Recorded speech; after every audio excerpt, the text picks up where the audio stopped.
係個個得㗎嘛。你睇師傅奶嘅奶粉同我哋奶嘅奶粉真係差邊度？我已經將啲雞又將啲精華聚晒喺呢個奶粉裏邊啦。我相信大家嚟嘅為嘅就係呢一碗粉。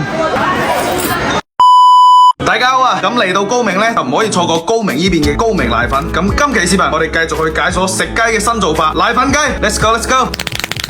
咁我啱啱睇咗地圖，呢度其實唔係屬於高明啊，呢度係好似係高明同南海嘅邊界啊，呢度係屬於南海區啊。咁我哋今晚要翻牌嘅呢個奶粉雞呢，零零舍舍成條馬路，我哋可以見到乜嘢都冇，就唯獨佢一檔喺度做奶粉雞。初體驗嘅奶粉雞究竟係點嘅？因為其實佢係咩味道，點樣做法呢？我都仲係未知道嘅。咁我哋就快啲嚟。到啦！快啲開波！我估計停喺門口嘅呢幾台車已經係同我哋搶位搶嘢食噶啦。真係已經有人比我哋更加早啦。本來諗住錯峰拍攝，估唔到有人比我哋更加早。嚇死我！野豬，再嚟近距離俾你感受一下野生寵物豬喎。佢哋話呢個係，我想佢趴下佢屎忽。真係每去一個農莊都係刷新我對農莊嘅新認知啊！今日呢個農莊直接係放隻招財豬喺度，等佢自己喺度周圍跑，都未肚餓，我哋自己參觀下先啦。呢度有個佢哋自己嘅飼養魚塘，我哋去嗰個魚塘度睇下。聽到啲好熟悉嘅聲音。係晒，呢度有兩隻貓仔啊！呢個係小花，呢個係大花。哇！呢個農莊好似個動物園咁喎，你睇下。呢度野生走地雞，然之後呢度上邊應該又係佢哋自己嘅雞鵝鴨場啊。咁我都相信呢個咁大嘅魚塘應該都係佢哋自己噶啦。呢個農莊嘅實力感有啲強大，怪唔知得入到嚟咁耐都冇人問我哋坐邊度啦。由我哋入嚟到依家坐低呢，最大體驗嘅就係呢度你要自給自足啊。所以你哋一定要帶埋啲醫人過嚟啊，I人過嚟，可能你等到成晚都冇人過嚟理你啊。未啊，等你過嚟先啦。食咩雞啊？點樣點啊？我唔識點嘅，第一次嚟食。雞項呢108，魚塘雞呢168。魚塘雞，即係大隻雞項。細隻得啦，我哋兩個人。木家椰姐啊。嗰個奶粉雞係要點啲咩㗎？送俾你食。奶粉送嘅。豆推啊，係送俾你食。咁我係要點啲咩餸啊？咁依家要就點隻雞嘅。你點隻雞就奶粉送俾你啦。冇炒菜嗰啲係嘛？哇！原來咁簡單嘅喎，就係奶粉同雞已經可以支撐佢。呢一個應該算係我哋近段時間揀嘅農莊比較熱鬧、生意比較好其中一個農莊啦話。基本上係完全唔得閒理你嘅啲阿姨。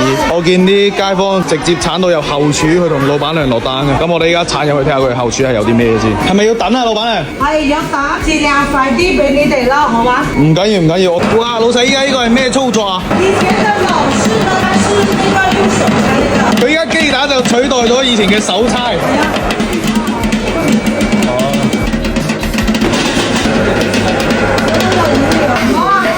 而家係第二個步驟啦，呢度不斷攪係咩操作啊？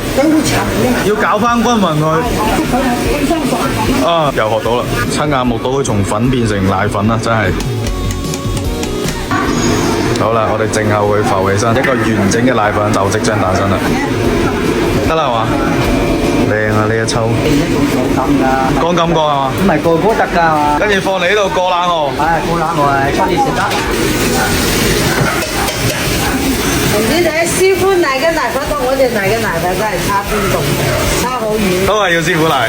師傅奶嘅奶粉，哇！係靚喎。靚啊！呢一底，哇，好啦，超好生意呢度真係，後邊仲排住一堆單，聰明嘅人就係提前叫定嘅，一嚟到有得食啦。終於上啦！節假日嚟咁啦，嚼佬咧。呢個放落係嘛？啊，梗啦。你教我先得㗎，我唔識啊。有得食。關住個蓋先啦，唔識食。可能你哋兩個人不起咁啲水好過，咪嘥咗啲嘢啫。呢個係純正椰青嚟㗎。係啊，椰青水嚟㗎嗰啲。我哋自己嚟得啦，姨你去望啊，我哋好乖㗎。今日呢度係自己動手豐衣足食啊，原隻椰青鍋裂肚。咁我哋首先完成咗今日呢個椰青湯底，木瓜都要掉落去吧應該，一陣間水一滾就可以放雞啦嘛。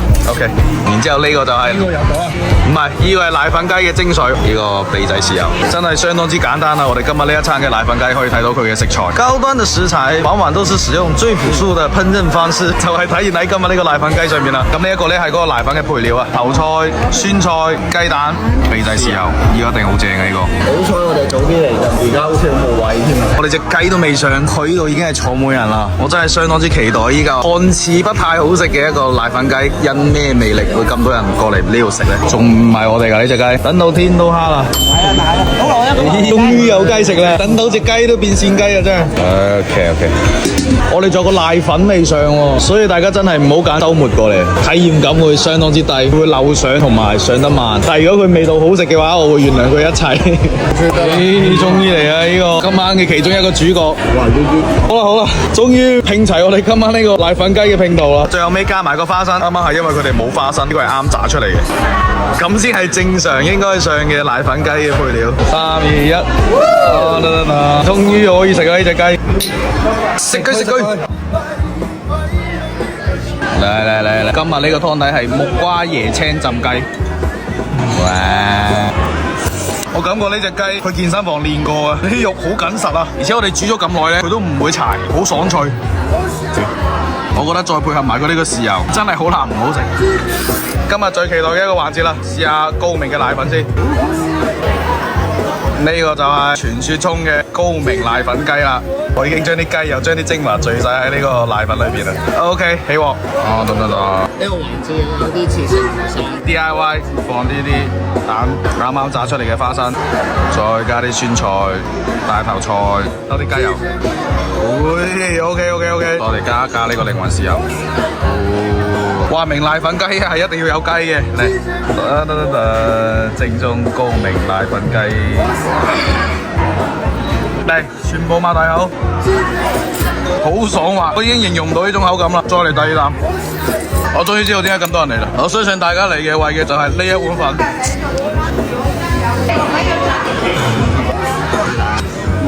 你食完呢一箸麵，你就覺得我哋今日前面等嘅係值得㗎啦。